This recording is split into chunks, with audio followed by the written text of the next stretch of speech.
দূরে কিংবা কাছে যে যেখান থেকে আমাদের শুনছেন, প্রত্যেককে স্বাগত জানাচ্ছি আজকের পরিবেশ বিষয়ক ম্যাগাজিন অনুষ্ঠান সবুজ প্রান্তর থেকে। সুপ্রিয় শ্রোতা বন্ধুরা, আমরা যতই আধুনিক জীবন যাপনে অভ্যস্ত হচ্ছি, ততই পরিবেশের উপর চাপ পড়ছে। ফলে বাড়ছে কলকারখানার কালো বিষাক্ত ধোঁয়া ও বজ্র। বর্ধিত জনসংখ্যার খাদ্য, বাসস্থান এবং অন্যান্য চাহিদা পূরণ করতে গিয়ে বিলুপ্ত হচ্ছে বনাঞ্চল, নদীনালা, খালবিল। সেই সঙ্গে বিলুপ্ত হচ্ছে এসব স্থানে বসবাস করা বিভিন্ন ধরনের ছোট বড় বন্যপ্রাণী। তাই বর্তমান প্রেক্ষাপটে প্রকৃতি এবং পরিবেশ সংরক্ষণ বিষয়টি অতীব গুরুত্বপূর্ণ। সুপ্রিয় শ্রোতা বন্ধুরা, প্রকৃতি এবং পরিবেশকে সুন্দর রাখতে আমাদের প্রত্যেককে দায়িত্ব পালনে সচেতন হতে হবে। তাই আসুন বেশি বেশি বৃক্ষরোপণ করি, প্রকৃতি এবং পরিবেশকে সুন্দর রাখি, অর্থনৈতিক উন্নয়নে সহায়তা করি। বন্ধুরা, সবুজ বাংলা পর্বে আজ শোনাব ঔষধি বৃক্ষরোপণের অর্থনৈতিক গুরুত্ব সম্পর্কে একটি সাক্ষাৎকার।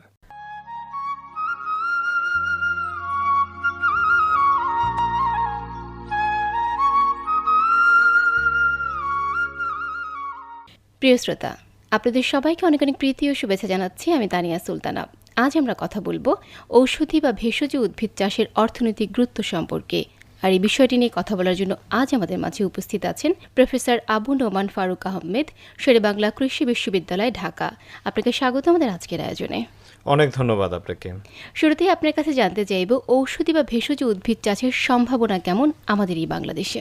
দেখুন, স্বাস্থ্য রক্ষা বা মানব স্বাস্থ্যের পরিচর্যায় ভেষজ উদ্ভিদের ব্যবহারের যে ইতিহাস, সেটি মানব সভ্যতার ইতিহাসের মতোই সুপ্রাচীন এবং ঘটনাবহুল। আমরা এখন যে চিকিৎসা ব্যবস্থা দেখি সেটি কিন্তু অতীতে ছিল না। তখন মানুষ বিভিন্ন ধরনের লতাপাতা, ঔষধি এবং ভেষজ গাছের উপর নির্ভর করত এবং সেটিই কিন্তু মানুষের স্বাস্থ্য সংরক্ষণে গুরুত্বপূর্ণ অবদান রেখেছে।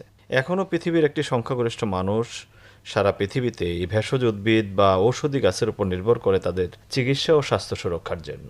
সুতরাং সে দৃষ্টিকোণ থেকে নিঃসন্দেহে এই ভেষজ বা ঔষধ উদ্ভিদ চাষাবাদের একটি বিরাট সম্ভাবনা রয়েছে। সম্ভাবনা তো রয়েছেই, কিন্তু যদি সুবিধা না থাকে তাহলে কেন মানুষ চাষ করবে?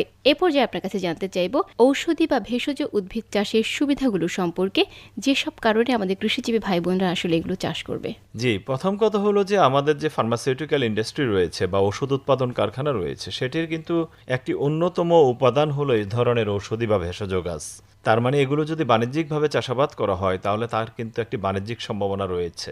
আমরা দেখি নাটোরের খোলাবাড়িয়া, কাঁঠালবাড়িয়া, সেখানে অ্যালোভেরা, বাসক থেকে শুরু করে প্রায় শতাধিক ধরনের ঔষধি গাছ তারা বাণিজ্যিকভাবে চাষাবাদ করে থাকে। অতীতে যেটা ছিল সেটি হলো বনে জঙ্গলে আমাদের প্রাকৃতিকভাবেই ঔষধি গাছগুলো পাওয়া যেত, কিন্তু এখন অনেক কিছুই পরিবর্তন এসেছে। এখন এগুলো বাণিজ্যিকভাবে চাষাবাদ করা হচ্ছে এবং বাণিজ্যিকভাবে একটি বাজার তৈরি হয়েছে ভেষজ এবং ঔষধি উদ্ভিদের। আমরা দেখি পৃথিবীতে, বিশেষ করে বড় একটি দেশ চীন, যারা এই ধরনের ঔষধি ও ভেষজ উদ্ভিদ সারা পৃথিবীতে সরবরাহ করে থাকে। এছাড়াও এগুলোর কিন্তু আরও অনেক ধরনের ব্যবহার রয়েছে। আমরা দেখি যে এসব ভেষজ উদ্ভিদ উৎপাদন খরচ অত্যন্ত কম। এগুলোতে সার, কীটনাশক, বালাইনাশক কম লাগে। উৎপাদন খরচ কম হওয়ায় এগুলো কিন্তু লাভজনক ফসল এবং এগুলো বিক্রি করে তাৎক্ষণিকভাবেই কিন্তু কৃষকরা টাকা পয়সা পেতে পারেন। আমরা ফসলের যে বৈচিত্র্যকরণের কথা বলি, সেখানে ভেষজ উদ্ভিদ বা ঔষধি উদ্ভিদ একটি নতুন সম্ভাবনা হতে পারে। অনেক সময় আমরা দেখি পতিত জায়গা যেখানে অন্য কোনো ফসল হয় না, ভেষজ বা ঔষধি গাছ লাগানো যায় এবং আমাদের যে গ্রামের যে নারীরা রয়েছেন তারা কিন্তু সহজে এই ফসলগুলো উৎপাদনের সাথে সম্পৃক্ত হতে পারেন। এখানে আমাদের গ্রামীণ প্রান্তিক জনগোষ্ঠী এই ভেষজ উদ্ভিদ চাষাবাদের মাধ্যমে নিজেরা স্বাবলম্বী হওয়ার সুযোগ রয়েছে। একদমই তাই। কিন্তু আমাদের দেশে আসলে বর্তমানে ভেষজ উদ্ভিদের অবস্থানটা কেমন, এ পর্যায়ে যদি আমাদেরকে জানাতেন।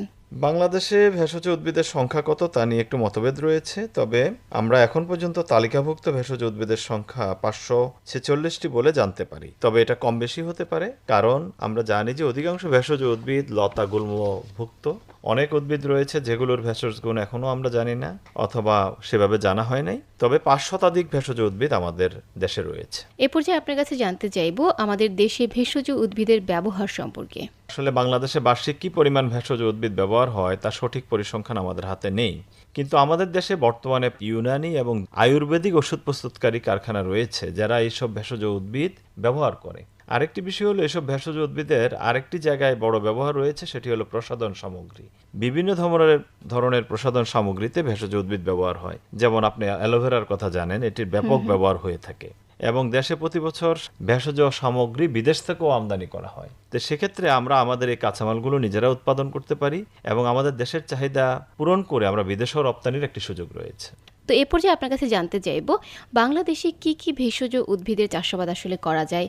এই ভৌগোলিকগত অবস্থানগত কারণে কি কি চাষাবাদ করা আসলে সুবিধা হয়? আপনি যথার্থই বলেছেন। আসলে সব ধরনের উদ্ভিদ সব ধরনের আবহাওয়ায় জন্মে না। আমাদের দেশের যে আবহাওয়া, নাতিশীতোষ্ণ আবহাওয়া, এই আবহাওয়ায় কিন্তু অধিকাংশ ধরনের উদ্ভিদই কিন্তু জন্মানো সম্ভব। আমরা বাংলাদেশে যে ভেষজ উদ্ভিদগুলো রয়েছে এগুলোকে মোটা দাগে 3 ভাগে ভাগ করতে পারি। একটি হলো গুল্ম জাতীয়, লতা জাতীয় অথবা শ্রাব বা ছোট গাছ অথবা বৃক্ষ জাতীয় কিন্তু আমাদের রয়েছে। এর মধ্যে আমরা দেখি যে বাংলাদেশে অনেক গাছেরই কিন্তু ভেষজ গুণ রয়েছে। তার মধ্যে অ্যালোভেরা রয়েছে, সাতিম রয়েছে, তারপরে বাসক রয়েছে, এই ধরনের উলট কম্বল অনেক ধরনের গাছ কিন্তু আমাদের রয়েছে। আমরা প্রায় 5 শতাধিক ভেষজ উদ্ভিদ বাংলাদেশে রয়েছে। এই পর্যায়ে বিশ্ববাজারে ভেষজ উদ্ভিদের চাহিদা কেমন বর্তমানে? বিশ্বে প্রতি বছর প্রায় $43 বিলিয়ন মূল্যের ভেষজ উদ্ভিদের কেনাবেচা হয় এবং শুধুমাত্র যুক্তরাষ্ট্রেই প্রতি বছর $1.3 বিলিয়ন মূল্যের ভেষজ উদ্ভিদ ওষুধ বিক্রি হয় এবং পৃথিবীতে যেসব অ্যালোপ্যাথিক ওষুধ তৈরি করা হয় তার 33% ভেষজ রাসায়নিক থেকে প্রস্তুত করা হয় এবং বিশ্ব স্বাস্থ্য সংস্থার মতে বর্তমানে সারা বিশ্বে ভেষজ উদ্ভিদের ব্যবহার $62 বিলিয়ন মতো এবং প্রতি বছর কিন্তু এই চাহিদা বাড়ছে 10.15% হারে। আপনারা জানেন সারা বিশ্বের মানুষই কিন্তু এখন স্বাস্থ্য সচেতন এবং তারা প্রকৃতি থেকে তার স্বাস্থ্য সুরক্ষা নিশ্চিত করতে চায়। আপনাকে অসংখ্য ধন্যবাদ। শত ব্যস্ততার মাঝেও আপনি আমাদেরকে সময় দিয়েছেন। নিশ্চয়ই আপনার দেওয়া তথ্যগুলি আমাদের কৃষিজীবী ভাই বোনদের অনেক উপকারে আসবে।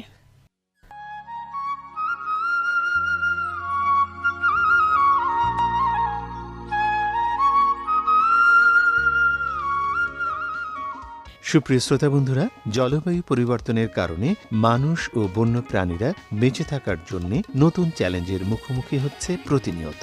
সুপ্রিয় শ্রোতা বন্ধুরা, অনুষ্ঠানের এ পর্যায়ে শোনাব একটি গান। শিল্পী বাবুল রেজা ও আফসানা ফেরদৌস রুনা, গানের কথা সাজিয়েছেন কল্পনা সরকার, সুর করেছেন শাহিন। বিশ্ব জুড়ে জলবায়ু পরিবর্তন,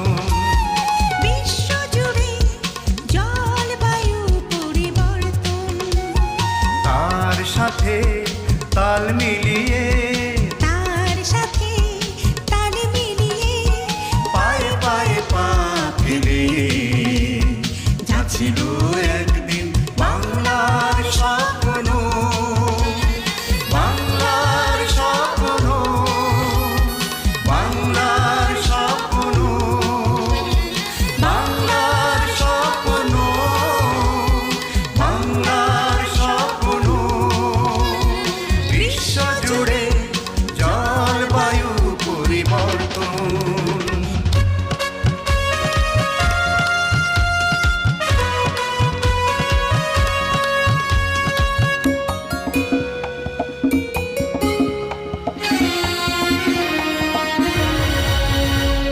জলবায়ুর এই মোকাবেলা ভাবনায় নয় সারা বেলা, জলবায়ুর এই মোকাবেলা ভাবনাই নয় সারা বেলা। খাদ্য স্বাস্থ্য সমাজ কর্মসূচির এই আওতায় আজ মৎস্য শস্য কিংবা পশুপালন, বাংলার স্বপ্ন, বাংলার সময়ের সাথে সাথে চলে এলাম আমাদের জন্য নির্ধারিত সময়ের প্রান্ত সীমায়। এবারে বলে যেতে চাই আজকের শেষের কথাগুলো। আজ অনুষ্ঠান গ্রন্থনা এবং উপস্থাপনায় ছিলাম জিয়ান তারিক, সম্পাদনায় মরিয়ম আক্তার, তত্ত্বাবধানে খালেদা পারভিন। সবুজ প্রান্তর অনুষ্ঠানটি প্রযোজনা করলেন মৃন্ময় মণ্ডল তুষার। এই অনুষ্ঠানটি আবারও শুনতে বাংলাদেশ বেতারের কৃষি বিষয়ক কার্যক্রমের ইউটিউব চ্যানেলটি ভিজিট করুন।